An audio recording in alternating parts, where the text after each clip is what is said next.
hasta el momento. Hemos visto que las redes vasculares terminales pues tienen varias funciones, no son simplemente intercambio gaseoso, sino prácticamente controlan todo el flujo sanguíneo. Los flujos sanguíneos son los responsables de la microcirculatura, por eso es la estructura más importante del sistema cardiovascular.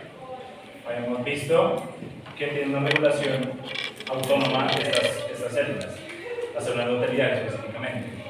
Entonces habíamos visto una regulación miógena y una regulación metabólica, que están regulándose una con la otra. Miógena es propiamente del endotelio, que se hincha y se expande para cerrar la luz vascular, y la metabólica es producción de factores propios del endotelio para generar vasodilatación o vasoconstricción. Hasta ahí vamos. Es un mecanismo fisiológico, ¿listo? Que lo realizan las redes vasculares a medida que van recibiendo una sangre. Entonces todas empiezan a activarse así. Lo mismo de siempre, el mismo ejemplo de siempre, digamos, los chicos de acá que están comiendo, ellas están estimulando que sus redes, tranquilas, no las estoy regañando, solamente un ejemplo. Como las redes vasculares de su tracto gastrointestinal están empezando ¿a qué? A hacer una regulación metabólica, la producción de óxido nítrico para vasodilatar. ¿Para qué? Para vasodilatar, para que llegue más sangre, porque en este momento ellos van a requerir oxígeno para que las vísceras hagan digestión. Prácticamente eso es como funcionan las redes vasculares. Y aparte de eso, aparte como de una regulación propia de la célula endotelial, vamos a tener otro tipo de regulación. ¿Cómo se llama? Van a ser los sistemas neurohumorales.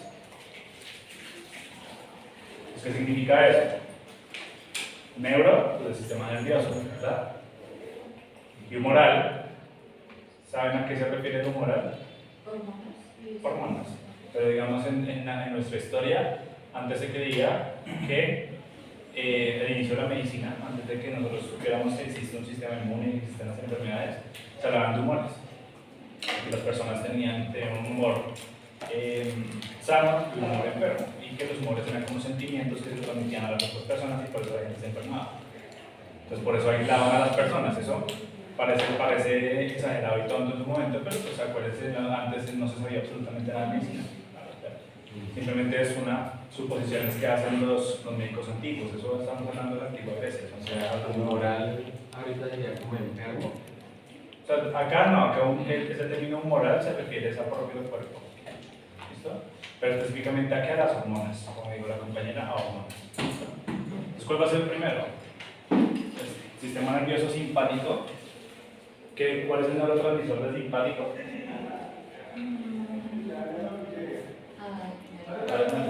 ¿Y el parasimpático? Noradrenalina. Acetilcolina. Acetilcolina. Entonces, el primero, que va a ser que prácticamente el sistema nervioso simpático, gracias a la liberación de la adrenalina, ¿a dónde va a llegar? A la neurohipófisis.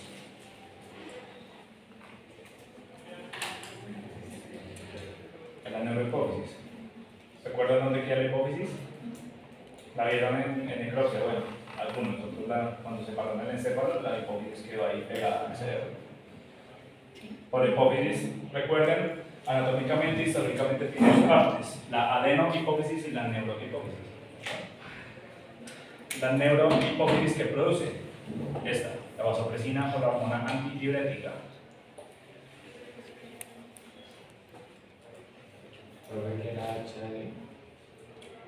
Hormona antidiurética. Produce vasopresina. O hormona antidiurética. ¿Se han escuchado antes?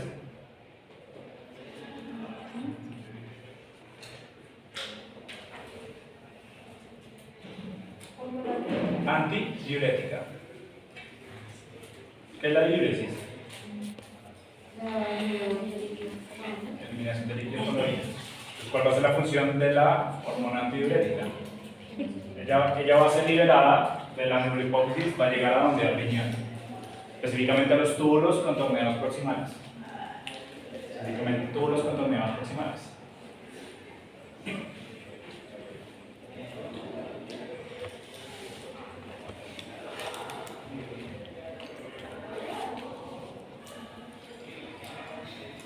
¿Qué hace específicamente la vasopresina o la hormona antidiurética en esos túbulos? reabsorción de agua.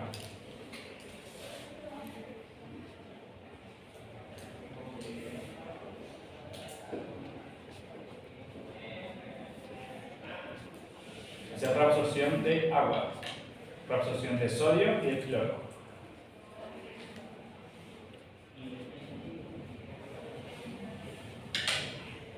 Reabsorción de agua, sodio y cloro y excreción de potasio. ¿Listo?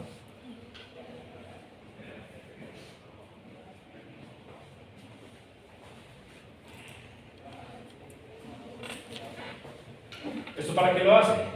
Para que no se pierdan líquidos. Se pierdan líquidos y aumentar la presión arterial. Lo que hace es para que no se pierdan líquidos por la orina y mantener la presión arterial.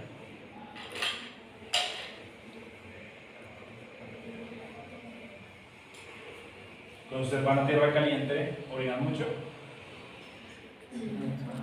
En general, lo normal sería que no, a menos que tomen mucho líquido, ¿no?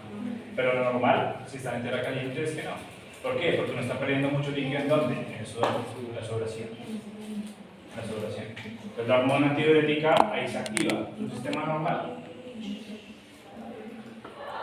De nuevo, si ustedes están en tierra caliente o están perdiendo líquidos por sudoración o por ejercicio extremo, pues esta hormona se libera. ¿Para qué? Para que no pierdan líquido por orina. Por eso uno no le dan ganas de orinar cuando está haciendo casi mucho ejercicio o está en tierra caliente, a menos que estén de nuevo tomando mucho líquido. Entonces, ¿esto qué hace esta hormona? Controlar la presión arterial. Porque imagínense uno sudando y aparte orinando, pues se deshidrata. Es un mecanismo normal que sucede fisiológicamente, pero también patológicamente. Entonces, tenganlo en cuenta porque en shock esta hormona vuelve a entrar. ¿Listo? Y el siguiente sistema va a ser un sistema que no se activa de manera frecuente, pero se puede activar en pérdidas de líquidos muy graves. ¿Listo?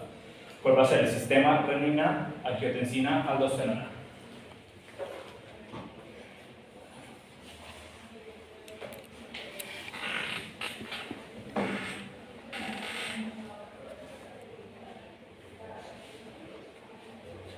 Sistema renina, angiotensina, aldosterona.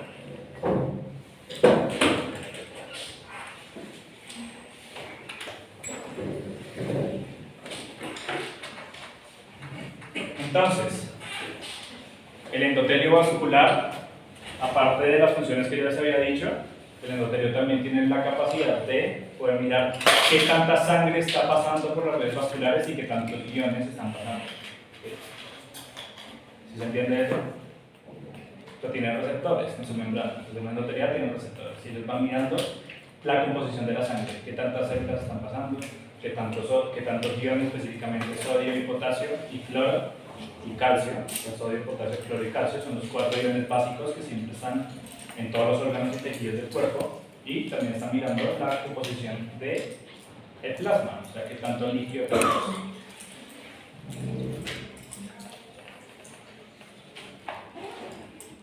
Entonces, ¿qué hace?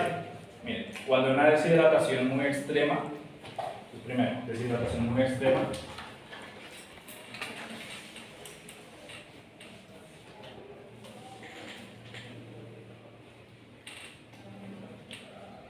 cuando hay deshidratación muy severa, cuando hay hemorragias agudas,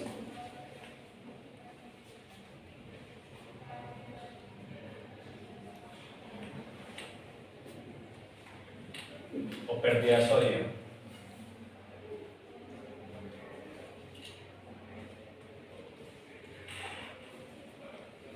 estas tres cosas, ¿quién me las va a estar detectando? El riñón. Pero prácticamente las células más especializadas para detectar estos cambios, aparte de las células endoteliales, va a ser el riñón, específicamente el glomérulo renal.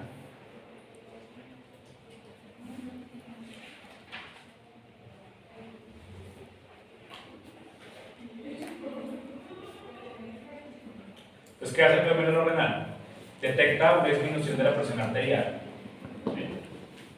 O sea, lo que les estaba diciendo, la deshidratación, déficit de sodio o hemorragias agudas, eso en qué se traduce, una disminución del volumen sanguíneo y disminución de la presión arterial.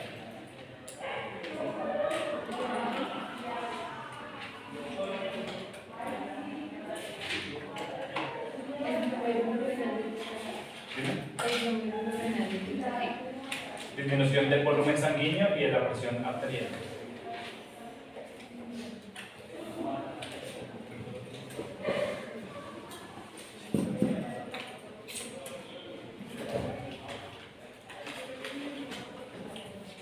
¿Qué células específicamente? Pues ustedes tienen un taller de histología, ¿cierto? El glomérulo renal, ¿qué partes histológicas tiene? Una cápsula,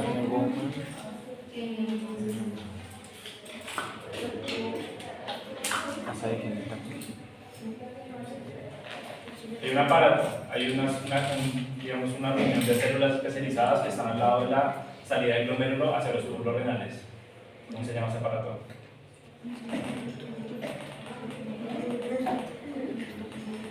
Sí, ese, dilo. Dilo. Yuxtaglomerular. El aparato yuxtaglomerular. Míralo aquí. El aparato yuxtaglomerular.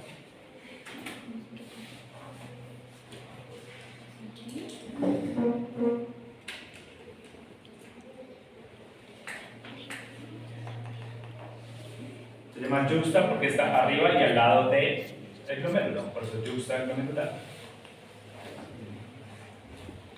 Dentro de ese aparato yuxtaglomerular van a haber unas células que se van a llamar las células de la mácula densa. Dentro del aparato yuxtaglomerular puedo tener unas células que se llaman células de la mácula densa.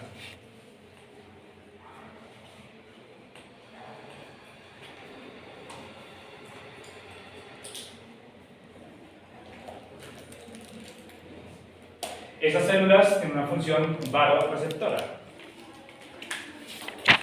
¿Y saben qué es varorecepción? Varoreceptora o varorecepción o varoreceptores.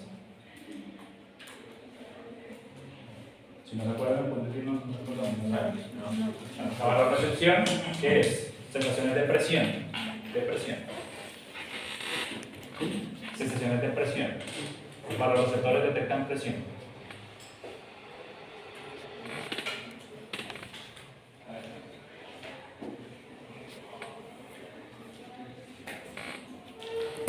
Las células de la mácula densa, ¿qué pasa? Si detectan que hay disminución de la presión arterial, pues van a producir una hormona. ¿Cuál? La renina. La renina. ¿Cómo es, profe? Otra vez. Las células de la mácula densa detectan una disminución de la presión arterial.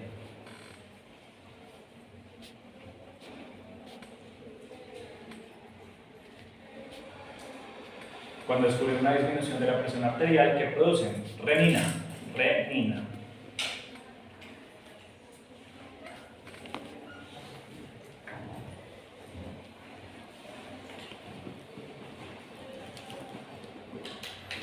La renina es una hormona, ¿listo? Es una hormona.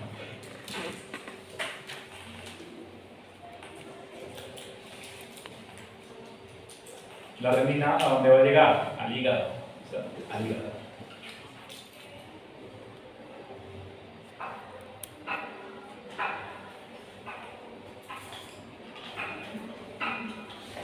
¿Y qué produce en el hígado? Que el hígado produzca, que aumente la producción de angiotensinógeno. Mírenlo aquí.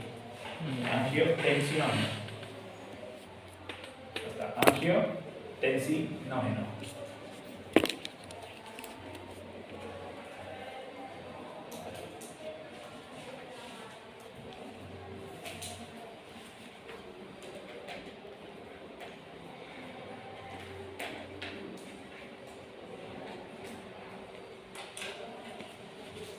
Primero, aumenta la producción de angiotensinógeno. ¿Listo?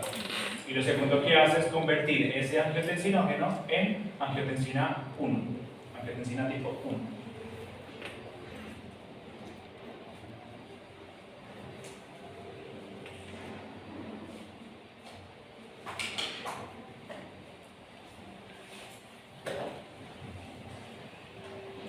Se convierte el angiotensinógeno en angiotensina 1. ¿Listo? Pues la angiotensina 1 va a estar libre en la circulación sanguínea. ¿Ella a dónde va a llegar? Al pulmón. Al pulmón.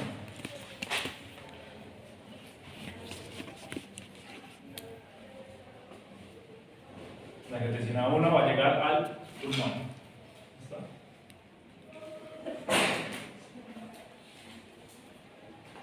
¿Por qué al pulmón? Supone que los pulmones y los riñones están ligados. Sí, están íntimamente ligados, ¿sí? Sobre todo por este sistema. Pero pues, de la manera del sistema cardiovascular como está organizado, porque todo lo que se produzca va a llegar de una u otra manera al pulmón. ¿El pulmón está lejos? Sí, es por eso, pero antes de eso, en la estructura cardiovascular, o sea, anatómicamente, si está libre la angiotensina 1 en la circulación venosa, toda la circulación venosa, ¿a dónde va a llegar? Al corazón derecho, ¿cierto? Aurícula derecha, ventrículo derecho. Y del ventrículo derecho, ¿hacia dónde sale? Hacia el pulmón. Esa es la explicación. Todo lo que se produzca en el cuerpo, finalmente, ¿a dónde va a llegar? Al pulmón. Entonces tengan eso presente, por el tipo de circulación que nosotros tenemos.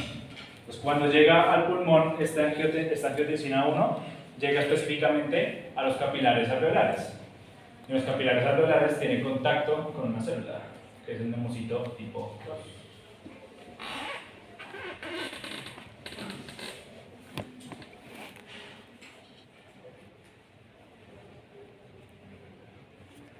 Viaja al pulmón, llega a los capilares alveolares y tiene contacto con una célula, que es el neumocito tipo 2.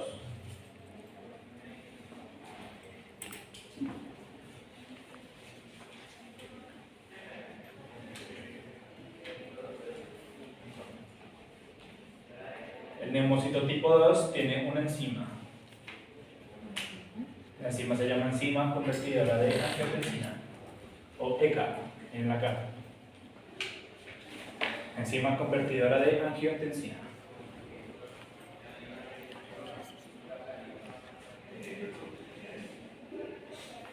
Enzima convertidora de angiotensina.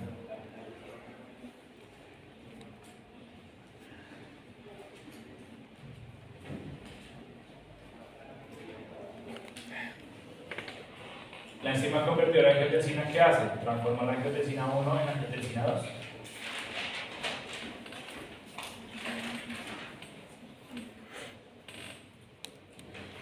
Transforma la angiotensina 1 en angiotensina 2.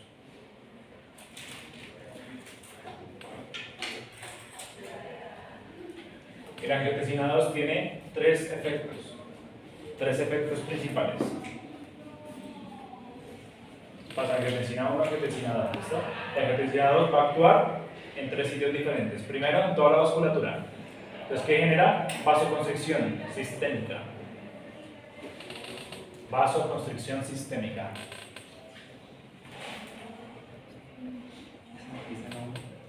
Vasoconstricción sistémica.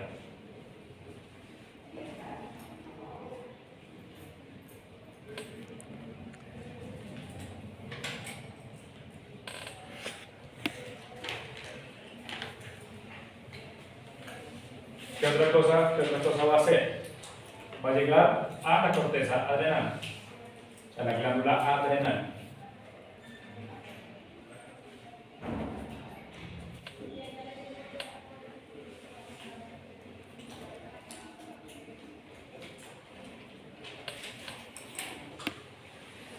¿Se acuerdan la corteza adrenal cómo está dividida histológicamente?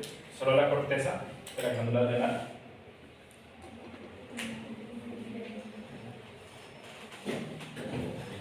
¿No? Tiene tres capas: la capa glomerular, la capa fascicular y la capa reticular. Hay que tener en cuenta eso, o sea, si esto es lo que es la glándula adrenal, porque la glándula adrenal que produce hormonas, muchos tipos de hormonas. Entonces, la glomerular, ¿qué produce? Glucocorticoides, la cortisol. Glucocorticoides. ¿Puedes repetir? Tiene tres capas. La corteza de la glándula adrenal tiene tres capas: glomerular, fascicular y reticular.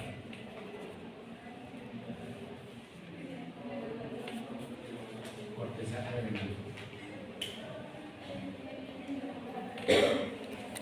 la capa glomerular que produce glucocorticoides. Glucocorticoides.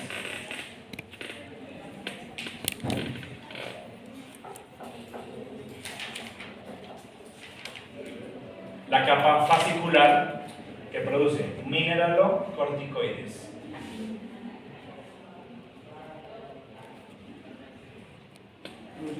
Mineralocorticoides. Mineralocorticoides. Y la capa reticular produce hormonas sexuales.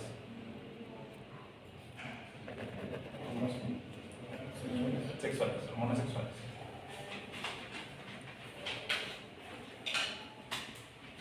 Entonces, toda esta carrera, ¿para qué? Porque la angiotensina 2 va a llegar a la corteza adrenal y específicamente a quién me va a estimular, a la zona fascicular. A la zona fascicular.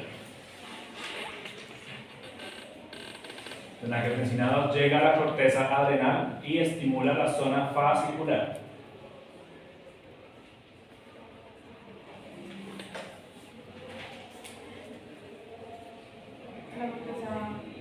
Adrenal. A la zona fascicular. En la zona fascicular que se producen mineralocorticoides. ¿Y cuál es el mineralocorticoide principal? La aldosterona. La aldosterona. Mírenla aquí. Aldosterona.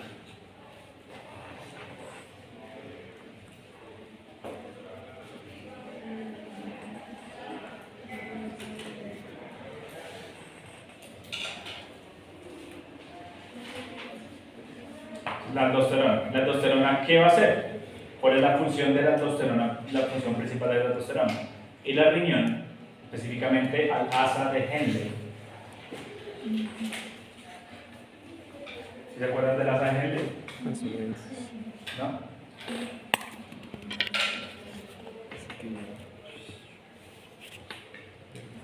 Hay que revisar histología. Que por su propia cuenta se pongan a repasar un poquito de histología. Porque eso se va a seguir repitiendo en todas las materias, no solamente acá. También cuando estén en clínica y les estén explicando cómo hidratar a un animal, también tienen que tener en cuenta todos estos sistemas y tienen que saber cómo funciona la fisiología. La histofisiología y la natofisiología. Eso lo tienen que saber, ¿no? Pero saber que lo revisen por su propia cuenta. Entonces, los túbulos del riñón tienen varias porciones. Son túbulos contorneados porque hacen giros. O sea, están girando todo el tiempo para aumentar su superficie de contacto. En los túbulos renales, ¿qué se hace? Expresión de agua y de iones para que eso es lo que me forma la orina como tal. ¿Cierto? Tenemos los túbulos contorneados proximales, que es el primer túbulo que les nombré ¿dónde? En la antidiurética. En la antidiurética. Entonces tenemos túbulos contorneados proximales y después hace un giro. Ese giro se llama el asa de Henle. Asa de Henle sin H, A-S-A. Asa de Henle. Y Henle, ¿cómo se escribe? H-E-N-L-E.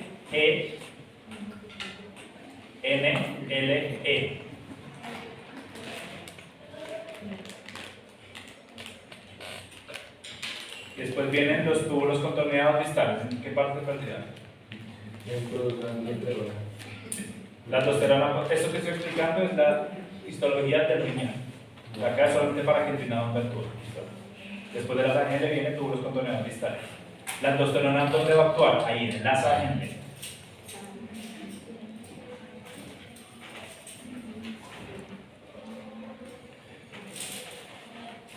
¿Se le viene un fármaco? ¿No? ¿Cuándo ve farmacología? En sexto. ¿Y estás en quinto?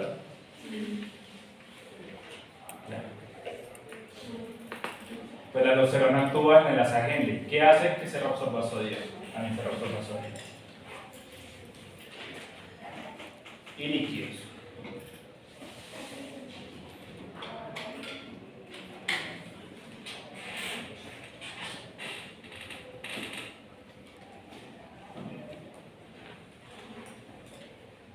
Ahí está completo el sistema. Eso es todo lo que hace el sistema renina que te enseña aldosterona.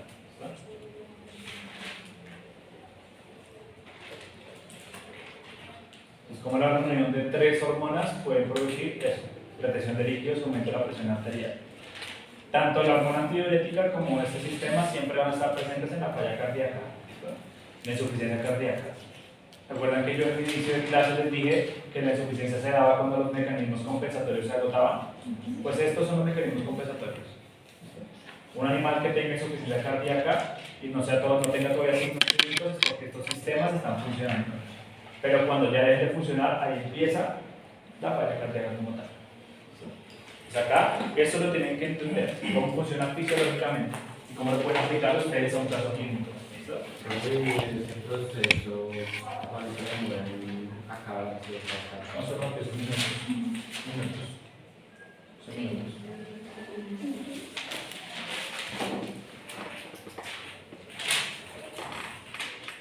Pues miren, acá, eso es un diagrama de una estructura de un glomérulo renal. ¿Qué tengo? Cápsula de Bowman, ¿cierto?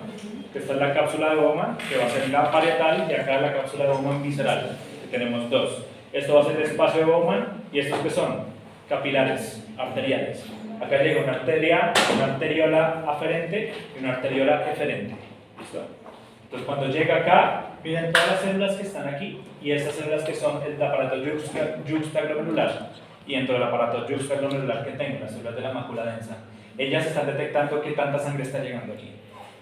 ¿Listo? ¿Qué tanta sangre está llegando? Si ven que se disminuye la cantidad de sangre que está llegando, esto se activa. ¿Y qué hace? Produce renina. La renina va al hígado, que se produzca angiotensina-1, se transforma en angiotensina 1, la angiotensina 1 llega al pulmón, se convierte en angiotensina 2, por medio de la enzima convertidora de angiotensina, y esa va a la glándula adrenal. Y eso hace que en la parte fascicular se produzca aldosterona. Entonces, ¿qué está generando? Vasoconstricción y retención de líquidos. ¿Listo? ¿Por qué? Porque tiene que preservar la llegada de sangre al riñón. ¿Qué pasa si se disminuye la llegada de sangre al riñón?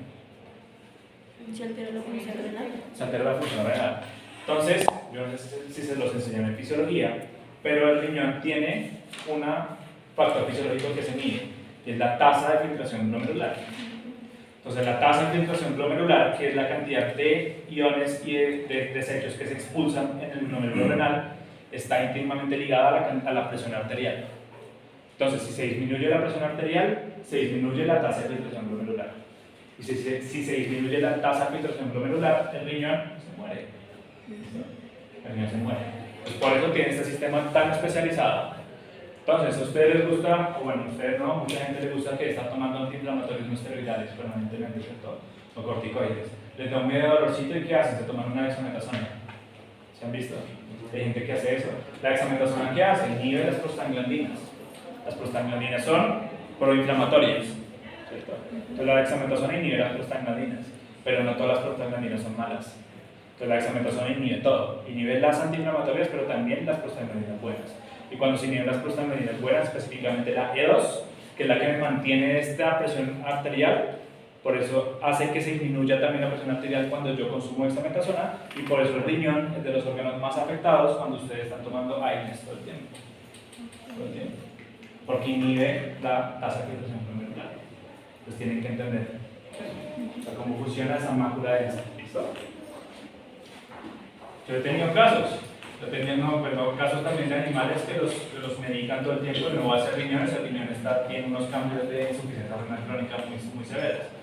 Pero también compañeros de uno o profesores o cualquier cosa. Digamos, yo tuve mi anterior profesora de batería, el papá, ya tenía insuficiencia renal grado 4. ¿Y por qué? Porque siempre que tenía un dolor se empezaba a tomar una INES.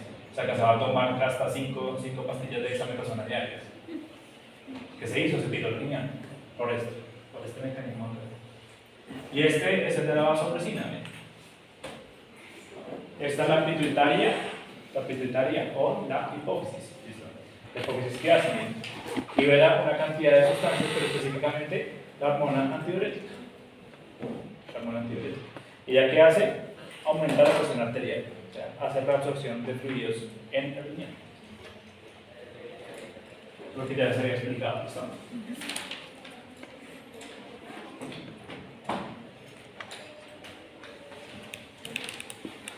Y esto es como un resumen para que ustedes lo miren con mayor detenimiento cuando les mande la presentación, y ahí está todo lo que les he explicado: la regulación local y la regulación sistémica. La regulación pasiva La regulación activa. Los que tengo acá, influencia simpático y influencia parasimpático, ¿para qué? Para que haya vasoconstricción y vasodilatación.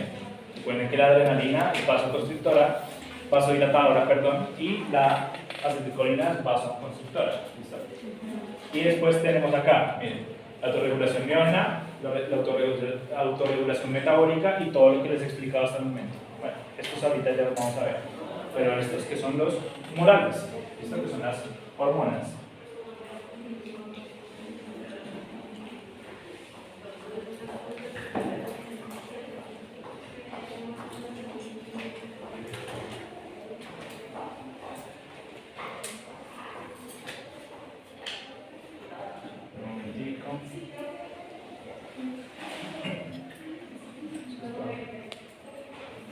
Entonces, este esquema me está mostrando muchas moléculas. Pero lo que quiero es que ustedes estas moléculas las dividan en dos grupos: sustancias vasoconstrictoras y sustancias vasodilatadoras. ¿Listo? Entonces, ¿qué factores que influencian en el vaso sanguíneo y me producen vasoconstricción? Les voy a dictar. La adrenalina.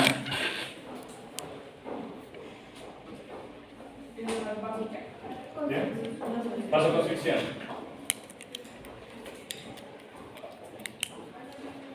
¿Esta vasoconstricción dónde va a ser? Ustedes saben que la adrenalina produce dos efectos, ¿no? Vasodilatación en unos órganos y vasoconstricción en otros. ¿Vasodilatación en dónde? En los ojos, ¿qué otra parte? No, los riñones hacen vasoconstricción en el músculo. Es por eso que cuando ustedes tienen un estímulo adrenalínico, por eso uno se siente tan fuerte, y uno puede seguir corriendo y uno es más fuerte de lo normal. A todos nos han pegado un susto, nos han intentado atracar o desafortunadamente nos han robado. Cuando uno lo roba no tiene eso, no tiene una sensación de poder mucho más fuerte. ¿Por qué? Gracias a la adrenalina. La adrenalina genera vasodilatación periférica, pero vasoconstricción central. ¿Listo? ¿Vasoconstricción dónde? En el corazón, en el riñón, en el pulmón y en el cerebro. En los órganos vitales. Vasoconstricción central y vasodilatación periférica. O sea, ¿qué significa periférico? Músculo estriado esquelético. Y central en los órganos vitales. Lo puedes dejar así, órganos vitales: cerebro, corazón, pulmón, riñón.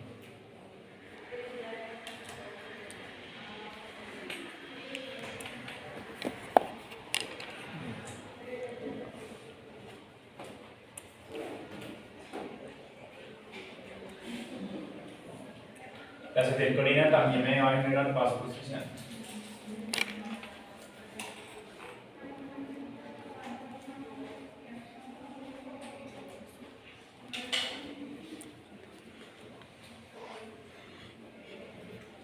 Y otra, la vasopresina y la hormona antidiurética genera vasoconstricción.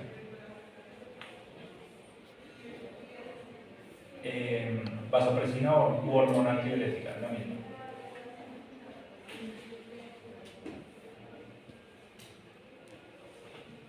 Y la última, la angiotensina 2.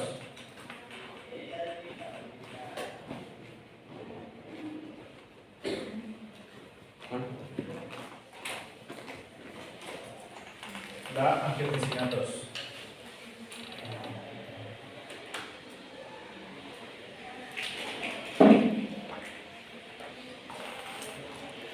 ¿Y qué moléculas me producen vasodilatación? Hay muchas más, ¿no? Pero, ¿qué otras moléculas me producen vasodilatación? El dióxido de carbono.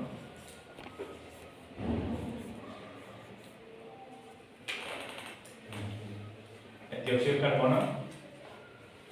La acetilcolina también.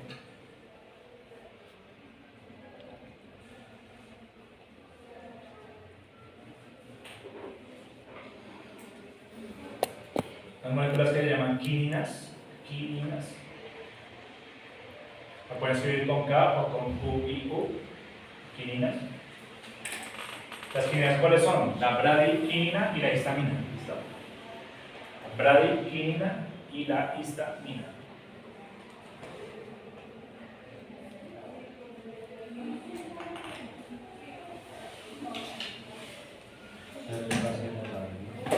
Vasodilatadores.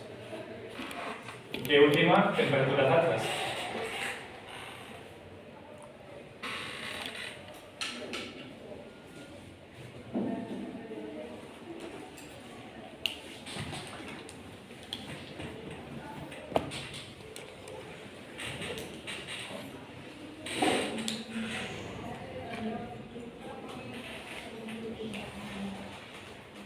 ¿Listo? Entonces hasta acá, bueno, casi. Eso ya lo expliqué. Bueno, la función alternante de la red vascular terminal, que es lo de los esfínteres. Lo de los esfínteres, eso ya lo expliqué. Pues ahora vamos a pasar a los trastornos de la irrigación en las redes vasculares terminales. Pues son 3. Todo lo que hemos dictado hasta ahorita, que ha sido la función de la red vascular terminal. Entonces miren todas las funciones que tiene y lo importantes que son. Entonces ahora que espero que tengan un poquito la noción o entiendan bien cómo funcionan las redes vasculares terminales, ahora vamos a ver los trastornos de irrigación. Entonces, el primero se llama hiperemia arterial con aceleración de la corriente.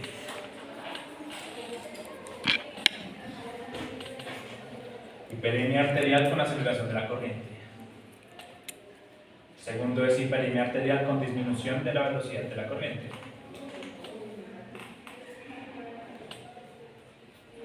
El tercero es hiperemia o congestión venosa con disminución de la velocidad de la corriente.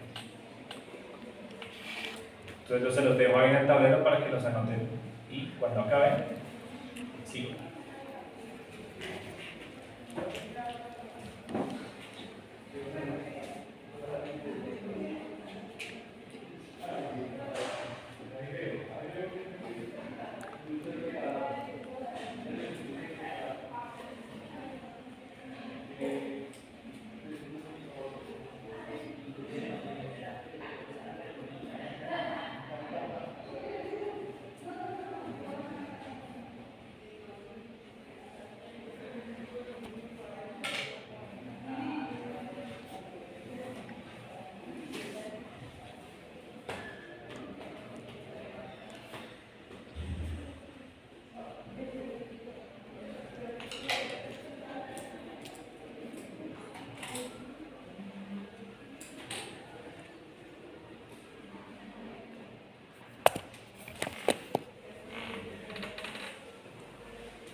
Entonces, la hiperemia, ¿ya te acabo de explicar? De manera general, la hiperemia arterial con aceleración de la corriente van a ser procesos agudos. Procesos agudos. La primera sí.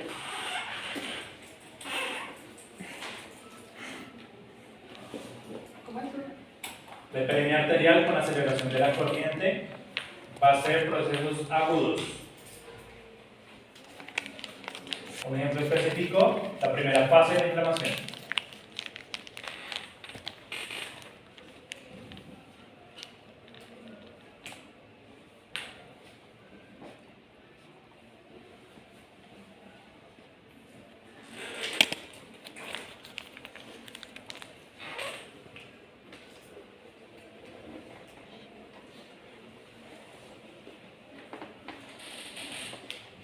El segundo, la hiperemia arterial con disminución de la velocidad de la corriente, o no, la velocidad de la corriente.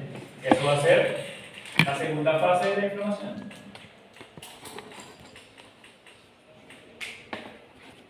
La primera es la primera fase, de la fase aguda, y esta va a ser la fase subaguda.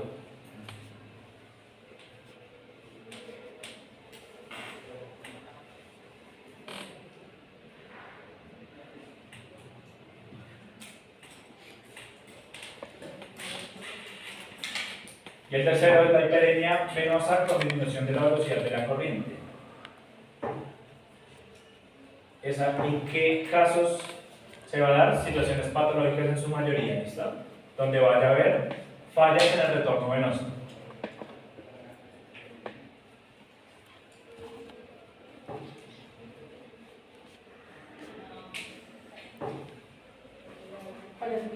Retorno venoso. Falla cardíaca derecha.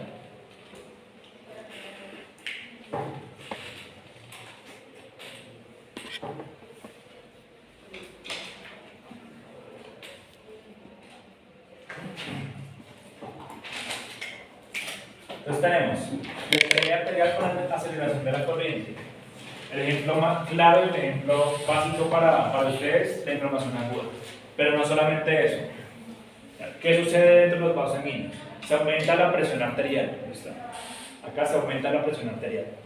Si se aumenta la presión arterial, los tejidos, ¿qué color toman? Un rojo intenso, ¿cierto? Entonces, ¿qué pasa cuando ustedes les da pena algo o les da rabia algo? Se ponen rojos, no se ponen totalmente la cara roja, ¿cierto?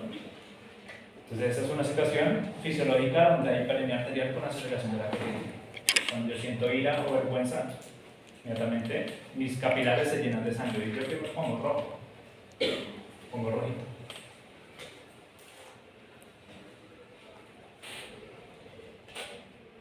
¿Qué otra razón me genera esta alteración? Cuando un órgano requiere más oxígeno.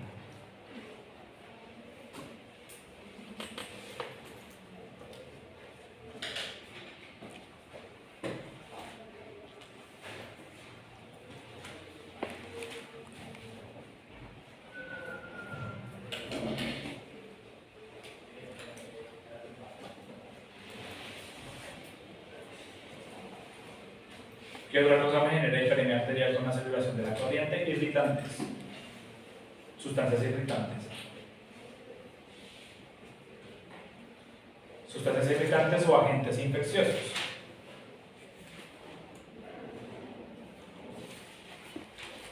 Sustancias irritantes o agentes infecciosos. ¿Qué me van a producir las sustancias irritantes o un agente infeccioso? Inflamación. Inflamación.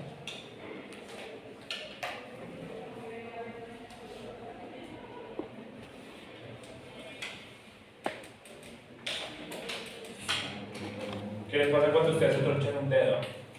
¿Qué les ha pasado? ¿Han tronchado los dedos? ¿Qué les pasa al dedo cuando se lo tronchan? Se hincha, ¿no? Sí, Se hincha. Porque todo empieza a haber hiperemia arterial y llega una cantidad de sangre ahí porque hubo un daño, una sensación de dolor y un daño tisular. Y eso hace que se aumente la cantidad de sangre que llega. Entonces, son ejemplos básicos, pero les ayuda a ustedes a entender en qué momento se puede dar la hiperemia arterial con aceleración de la corriente.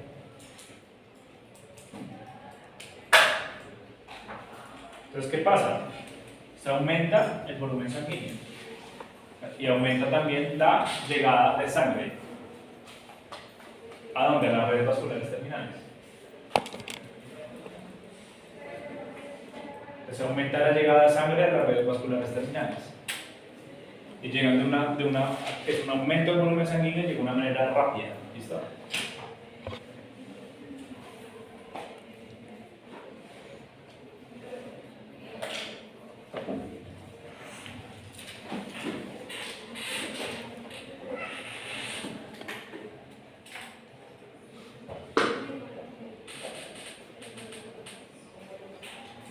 Entonces, si me llega mucha llegada de sangre a un órgano que se me activa, de nuevo, la regulación miógena, la regulación metabólica, no voy a volver a repetir eso, pero el vaso sanguíneo vasodilata, ¿listo? Vasodilata. Y si el vaso sanguíneo vasodilata, el capilar vasodilata, ¿qué le pasa a los tejidos? Pues toma una coloración rojiza. Entonces, ¿ya has visto que uno se empieza a rascar el ojo? Cuando uno se empieza a rascar el ojo hay un punto en el que es bastante placentero y después duele. Bueno, pues cuando duele, ¿qué le pasa al ojo? Está totalmente lleno de sangre. Entonces, eso es una hiperemia arterial con aceleración de la corriente. Y yo me estoy rascando hasta que irrito y llega toda la sangre. Los vasos sanguíneos vasodilatan y cómo se pone la conjuntiva. Roja.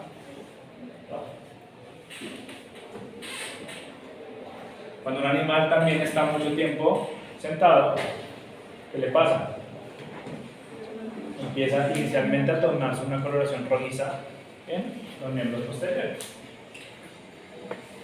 Después, eso es un continuum, ¿listo? ¿Qué significa eso? Que son fases de la circulación de la red vascular. Uno va detrás de la otra. Uno va detrás de la otra.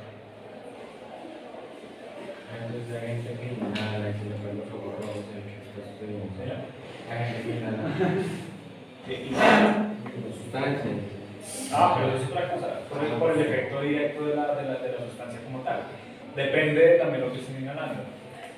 Que no todos van a generar lo mismo. O sea, depende del mecanismo de lo que se esté inhalando. Entonces, digamos, el popper.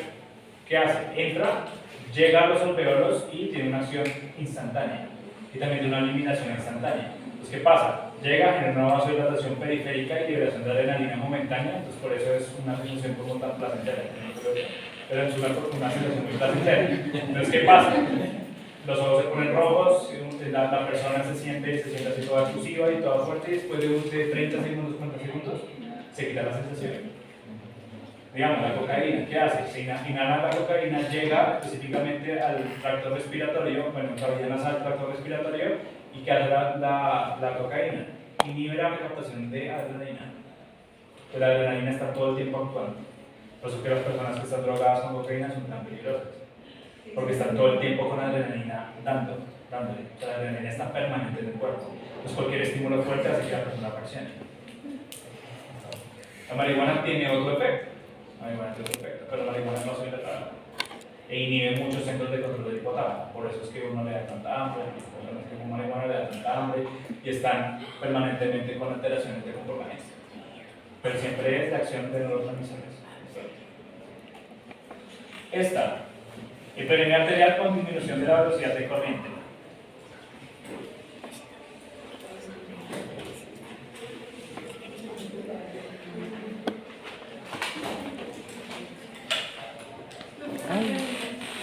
Es que dice que la experiencia de los argentinos supera la velocidad de corriente, la derecha también puede izquierda. No tanto. No, más que todo la derecha. Porque la derecha es la congestiva. ¿Sí entiendes por qué? Intenta explicarlo con tus propias palabras. Y si no, yo te corrijo. O sea, ¿por qué crees que la derecha y no la izquierda? Tranquilo, si te quiero también. Al corazón derecho que llega.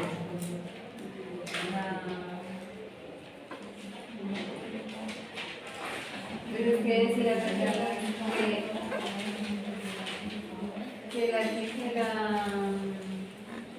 que bueno, el derecho es el de la venosa.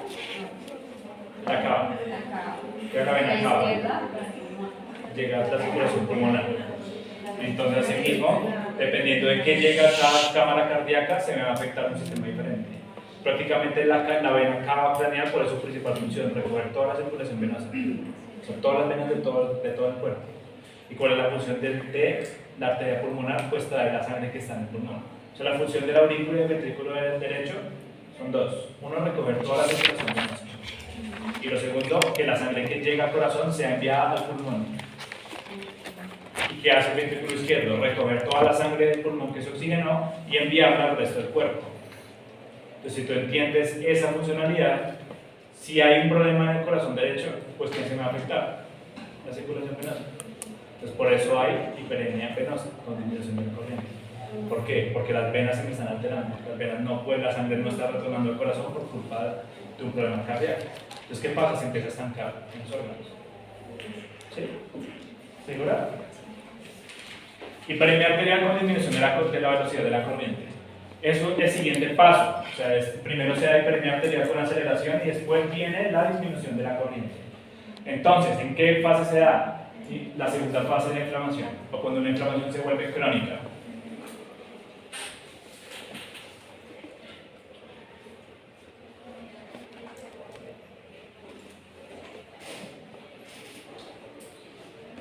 Prácticamente llega mucha sangre a un tejido. Y después de que llega mucha sangre, ese tejido se relaja, se hace vasodilatación. Y si hay vasodilatación, hay disminución de la velocidad de corriente.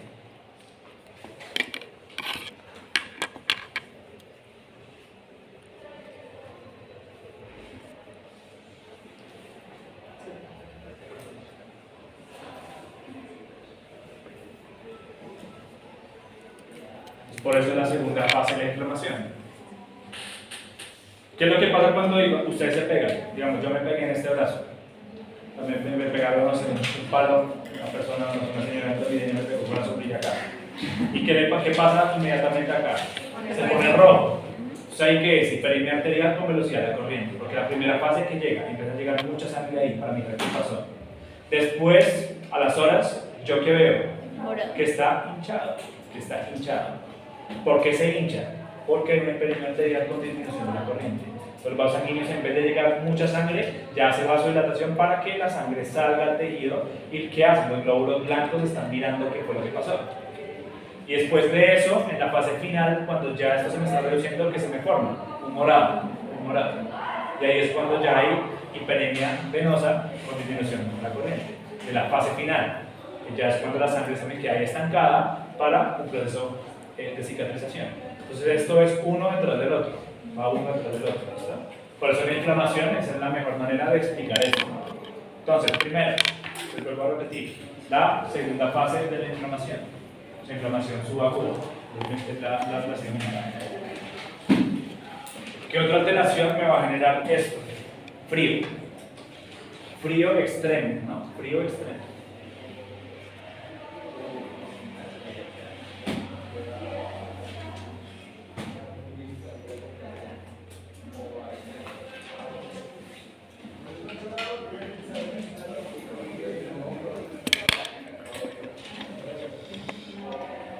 Frío extremo.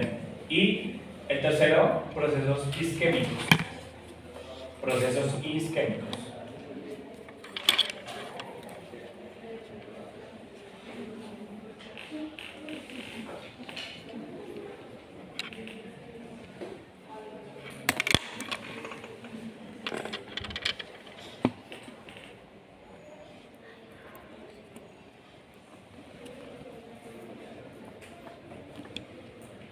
La hiperemia venosa con disminución de la velocidad de corriente. El primero ya lo dije, que sea de origen cardíaco, o sea, falla cardíaca congestiva, falla cardíaca derecha.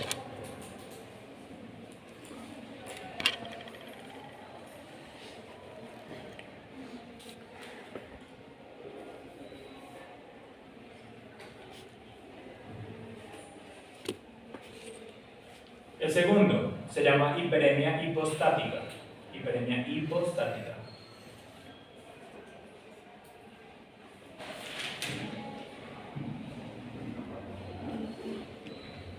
¿Se han visto a las pobres abuelitas que no se pueden ya parar por su propia cuenta y duran acostadas mucho tiempo en un lado? ¿Cómo se pone ese lado del cuerpo? Se pone morado. Es por esto, hiperemia venosa con disminución de la corriente. O sea, como están todo el tiempo acostados en el mismo lado, ¿eso qué hace? Compresión venosa. Compresión venosa. Entonces la sangre no puede salir del órgano. ¿Y en qué otra manera pasa la hiperemia venosa con disminución de la velocidad de corriente? Cuando un animal está agonizando. Cuando un animal está agonizando va a estar permanentemente en un lado y se va a quedar quieto hasta que se muera. Es por eso que cuando uno hace una necropsia forense o los médicos forenses pueden identificar si movieron o no nada gracias a esto. La congestión hipostática. Porque si no se quedan así todo el tiempo y empieza a tener necrosis del músculo. Esto sirve mucho, porque de nuevo, o sea, cuando hay una escena de crimen y se intenta alterar la escena de crimen, uno puede identificar que el cuerpo fue movido, fue alterado en el momento que murió por los cambios microcirculatorios que se presentan en la piel de la persona.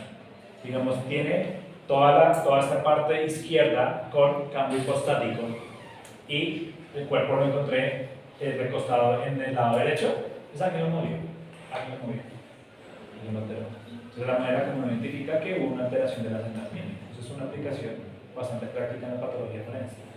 Y el tercero es obstrucción del flujo venoso.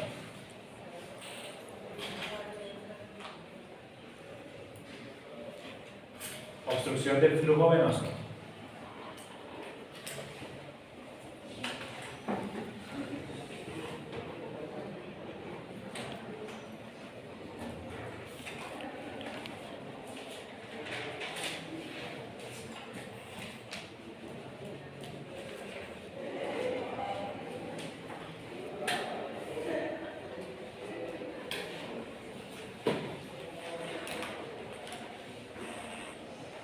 Entonces miren, ¿qué hice acá? Compresión u obturación de las venas, si un tumor que me esté de nuevo comprimiendo venas, torsiones, válvulos.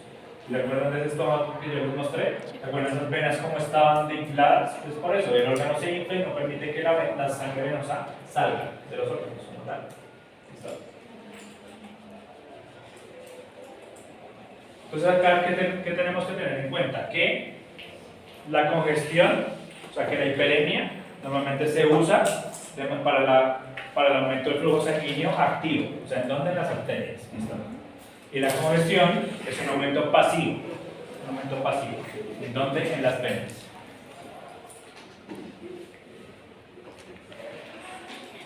De nuevo, arterial es activo, perdón, hiperemia es activo y es en sangre arterial. Y congestión es pasivo y es en sangre venosa.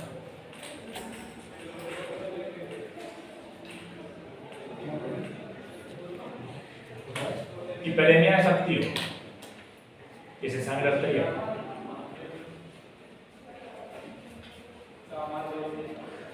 Y la congestión es pasiva y es en sangre venosa.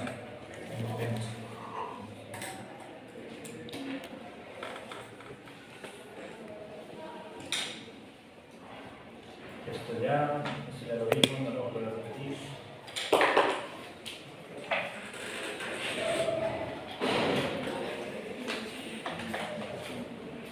Entonces, esto fue los trastornos de la irrigación en las redes vasculares terminales. Ahora vamos a ver cómo se regula la permeabilidad en las redes vasculares terminales. ¿Qué significa permeabilidad? ¿Qué sale de los capilares y qué entra? ¿Listo?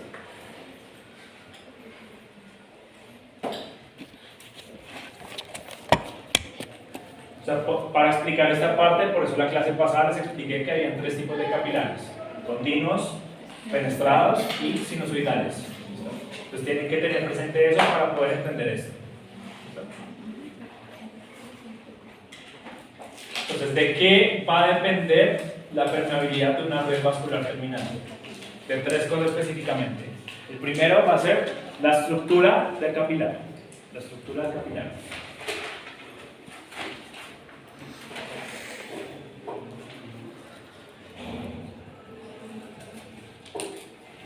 El segundo va a ser el tamaño de la molécula que está intentando entrar o salir, el vaso sanguíneo.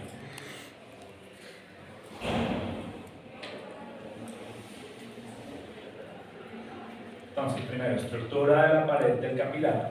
Segundo, el tamaño de la molécula que va a salir o entrar al vaso sanguíneo. Y el tercero, las presiones que haya, las presiones sanguíneas que haya en la red vascular terminal.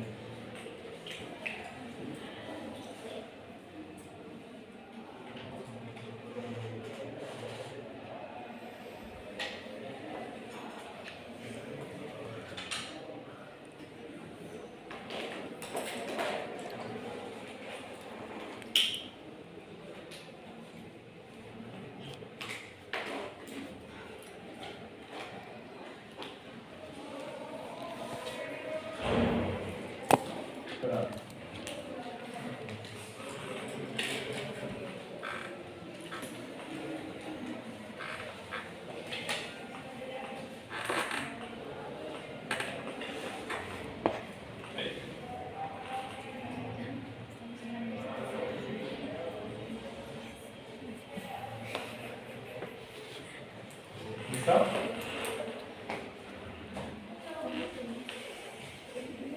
Entonces miren, este es el movimiento normal que pasa siempre en una red vascular terminal. Entonces llega acá a los capilares arteriales, y los capilares arteriales que hay una filtración, o sea, sale parte del contenido sanguíneo al tejido. ¿Listo? Y el tejido que recibe oxígeno, en su mayoría va a recibir, por acá dice, ¿de acuerdo? Por acá dice oxígeno, ¿listo? Entonces sale el oxígeno acá. Aquí no hay tanta filtración. En el paso de capilares arteriales a capilares venosos, ahí no hay casi filtración. Y acá, en los capilares venosos, se reabsorbe todo el líquido. Eso es lo que siempre está pasando en todas las redes vasculares terminales. Llega a los capilares arteriales, sale el oxígeno, salen los nutrientes.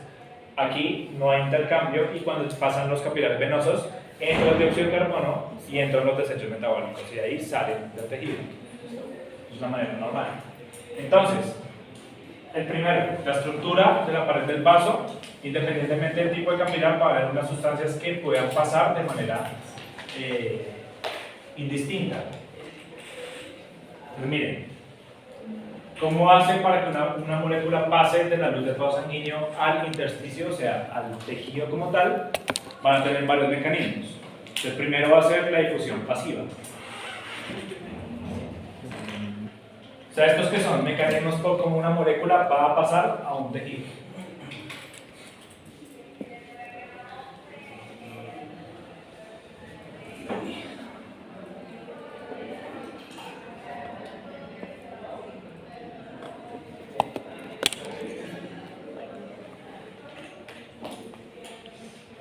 Entonces, la difusión pasiva, ¿la han escuchado antes, cierto?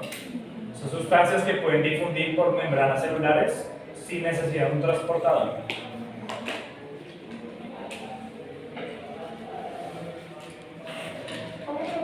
Son sustancias que pueden difundir por una membrana celular sin necesidad de un transportador de membrana.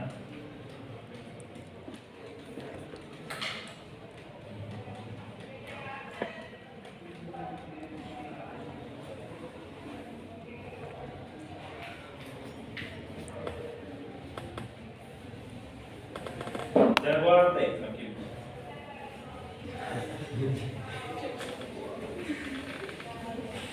Pero 10 minutos y continuamos. Está bien. Sin necesidad de un transportador de membrana.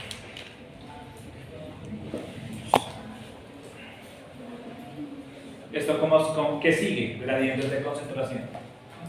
Gradientes de concentración. ¿Sí entienden qué es un gradiente de concentración?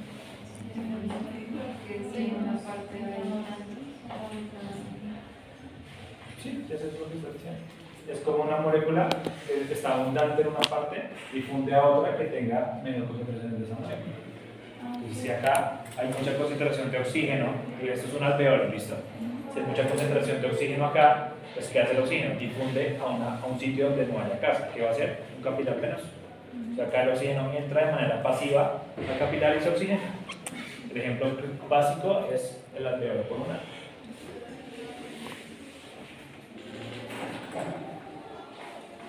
El siguiente.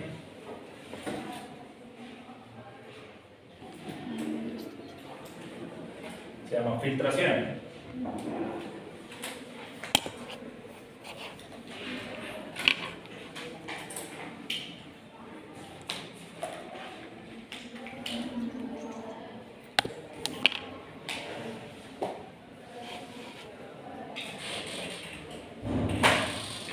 ¿Esto qué es? Transporte específicamente de agua, o sea, de plasma y sustancias que sean hidrosolubles. Recuerden que todas las membranas celulares de todas las células del cuerpo son ¿qué? Hidrofóbicas, ¿verdad? Son hidrofóbicas. Entonces cualquier sustancia que sea hidrosoluble no va a poder pasar no va a poder pasar por difusión pasiva en su membrana. ¿Qué necesita? Poros. Necesita poros.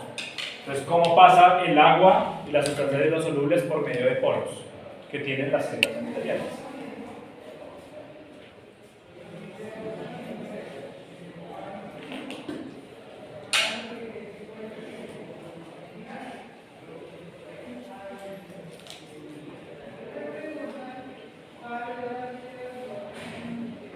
¿Se han visto las cremas que ustedes usan en el cuerpo para hidratarse, ¿verdad? Las cremas después de un tiempo absorben, ¿verdad? ¿Por qué? Porque son grasosas, son hiposolubles. Entonces las cremas que uno se colocan difunden por el epitelio de la piel porque son hidrofóbicas también, o sea, son hiposolubles. Entonces la membrana celular es hiposoluble también, entonces absorbe cualquier grasa, la absorbe de manera automática. Ahora, otro ejemplo un poquito más explícito, pero igual me funciona. Los lubricantes sexuales, ¿a base de qué son? De agua. Entonces, como son a base de agua, no se absorben, por eso es que permanecen durante todo el momento de la actividad sexual. ¿Bien? Entonces, acá se entiende esto. El agua, para poder difundir por medio de un epitelio o salir del vaso sanguíneo, requiere un transportador. Los transportadores que van a ser poros. ¿Listo? Y el último.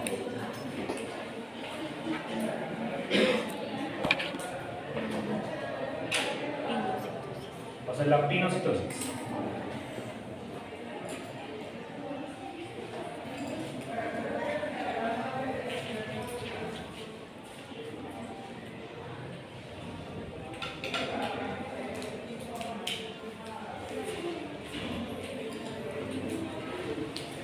La pinocitosis, ¿qué es? Moléculas que sean extremadamente grandes, que tengan un tamaño muy grande, específicamente proteínas. No pueden pasar ni por los poros ni pasan por difusión pasiva. Entonces, ¿qué tienen que hacer? Por medio de una vesícula.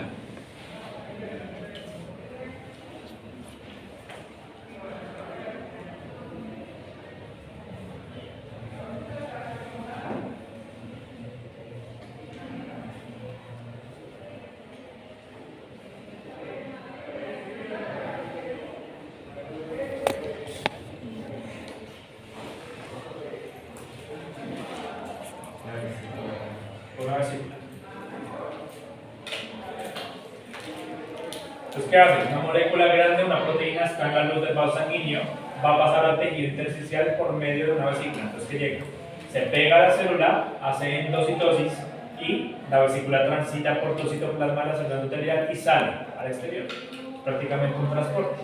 Entonces, esas son las tres maneras como pueden pasar cualquier tipo de sustancia. Esto que les estoy explicando, que no lo dije de manera explícita, esta ya la expliqué, ¿listo? Esta es de la estructura, o sea, continuos, penetrados y sinusoidales. Entonces depende, los continuos no van a dejar pasar casi cosas, los penetrados van a pasar solamente por los poros, los sinusoidales, cualquier cosa se puede salir. Eso lo expliqué la clase pasada, ¿listo? Lo que les estoy explicando de los tres métodos en que pasa sustancia es dependiendo del tamaño de la molécula, ¿listo? Y ahora vamos a ver ahorita, dependiendo de las presiones en las redes vasculares terminales. Acá hay una tablita. En esta tablita me está colocando el peso molecular de todas las sustancias. Esto está medido en kilodaltons, que es la cantidad de bases, la cantidad de aminoácidos que tiene una proteína de una molécula, el peso molecular como tal. Entonces miren, tenemos acá agua, urea, glucosa, sacarosa, hemoglobina, hasta llegar a donde, a las células. Entonces miren que acá tienen el resumen de qué pasa por difusión, qué pasa por filtración y qué tiene que pasar por medio de vesículas. ¿Listo? Ahí está todo el tamaño de todas las moléculas que tenemos en el cuerpo. ¿Alguna pregunta hasta acá?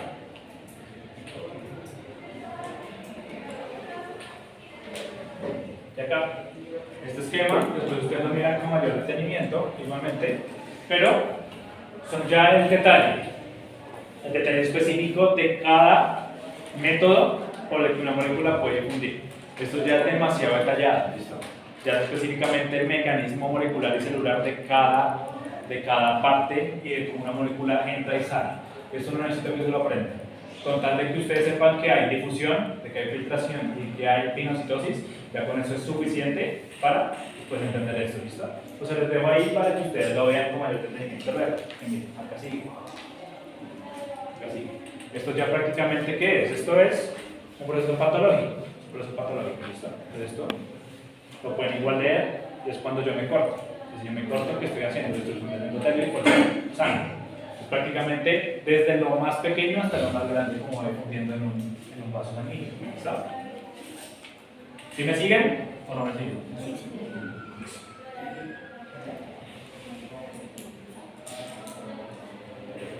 Entonces, vamos a dejar ahí por ahora. Tómense 10-15 minutos y volvemos. ¿Listo? ¿Qué hora es?